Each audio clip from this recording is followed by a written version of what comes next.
Nous sommes à l'hôpital Mohamed V de Tanger. La rumeur concernant la mort de 8 nourrissons en l'espace de 3 jours persiste. Des bébés qui seraient morts notamment à cause d'un manque d'équipement. Ce nourrisson est en service de pédiatrie. Il se trouve dans un état très critique. C'est une atrésie de l'œsophage. Ce genre de pathologies ne peuvent être soignées à Tanger. Imaginez la situation. Ce nourrisson doit se faire opérer depuis 15 jours et il est toujours là en train d'attendre une place dans un hôpital à Rabat. C'est un cas parmi d'autres et cette situation, nous la vivons tous les jours. Des bébés qui attendent d'être soignés jusqu'au moment où ils perdent la vie. Que s'est-il réellement passé la semaine dernière dans ce service de pédiatrie qui compte 6 médecins? Comment expliquer le décès si soudain des nourrissons? Le chiffre exact entre cette période, comme est mentionné dans notre registre de décès, c'est 5 bébés. D'abord 4, ils étaient déjà agonisants au niveau de la salle d'accouchement.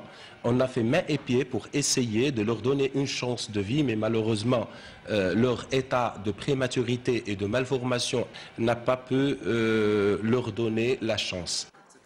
Le 5e bébé aurait pour sa part perdu la vie après avoir été transféré d'une clinique dans un état beaucoup trop critique. De leur côté, le personnel soignant ou les mères des nourrissons dénoncent une situation qui n'a que trop duré. Cette maman nous informe qu'elle attend de consulter un pédiatre pour son bébé. Elle nous dit qu'il n'y a pas de pédiatre disponible. On la renvoie sans cesse d'un établissement à un autre où on lui suggère de se plaindre auprès du ministère de la Santé. Personne n'a voulu la recevoir. Concernant les médecins de l'hôpital, ce sont des très bons médecins. Ils font tout ce qui est en leur pouvoir pour nous soigner. Il y a des bons et des moins bons. Et cela, leur problème, c'est qu'ils sont débordés au vu du nombre important de malades. Il y a un manque important au niveau des besoins de l'hôpital. Un manque de médicaments, d'équipements. L'infrastructure est en mauvais état. Il y a aussi un nombre beaucoup trop important de malades et pas assez d'infirmiers.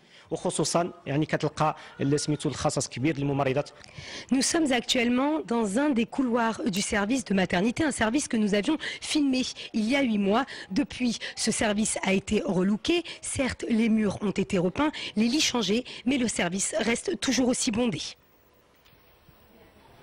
Nous avons contacté la délégation du ministère de la Santé à Tanger qui nous a assuré que l'hôpital devrait connaître d'ici quelques temps une importante réhabilitation avec notamment une mise à niveau des équipements. Le nombre de médecins et infirmiers devrait également être augmenté, mais selon le personnel soignant, il ne s'agirait que de promesses, des promesses qui tardent à être tenues au vu de la situation. Le service de maternité a une capacité de seulement 37